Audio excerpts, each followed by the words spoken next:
কে রে খুব সত্যের মা তো যেদিনকে সেদিনকে আমার মরিচ ডালা ভাত দেশ এই মরিচ ডালা ভাত খেয়ে আমার পেট মোট জ্বলে যায় হিন্দে তো তাই আর মন ধরে না। আর বউ আমরা মরিচ ডাল্লা ভাত খাম না কি করুম? তুমি তো টাল টুল আছে, তোমরা তো তরকারি দিয়ে ভাত খাও, তো তা নাই। মা তোমরা খেলে যে ভাত মরিচ ডালা দেখে সেজন্য তুমি জামাই তুমি তাহা না গেদি তোর জামাই আঙ্গুতে না আইলো আমরা মরিচ ডাল্লা ভাত খাই দেখে, তোর জামাই তো ডেলি মাছ মাংস দিয়ে আমরা ভাত দিয়ে হারুম না। তোরা খাস বিনা, তোর জামাই তো ডেলি মাছ মাংস আনাই হারবো, আমরা তো তা আনা হারুম না। মা তুং বাতে যেদিন গায়ে আহি খালি মরিচ ডালা ভাত দাও, যদি তুং বাতে আবির নিগা না করো তাহলে আহুম না, তার মরিচ ডালা ভাত আমার দিও না। দেখছ গেদা তোর বুনেরা কি কয়, তোর বুনেরা আইলে বলে খালি আমরা মরিচ ডাল্লা ভাত খাওয়া বলে কোনদিন মাছ মাংস আইনা দেই না। মা খালারে বুঝিরে থাকবেন না গো, 2 দিন পরে আমি মাছ মাংস এনে দেরো। গেদি শুনছ তো তোর ভাই কি গেলো, 2 দিন থাইকে যা, তোর ভাই মাছ আনবো নি।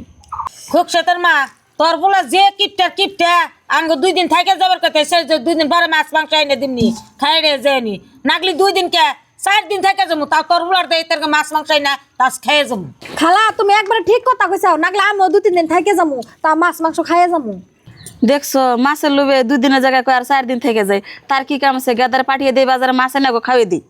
গেদা বাজারে যায় মাছ মাংস নিয়ে গা, তোমার খালার আর তোমার বোনের রাইন্দা খাওয়াই দিকে।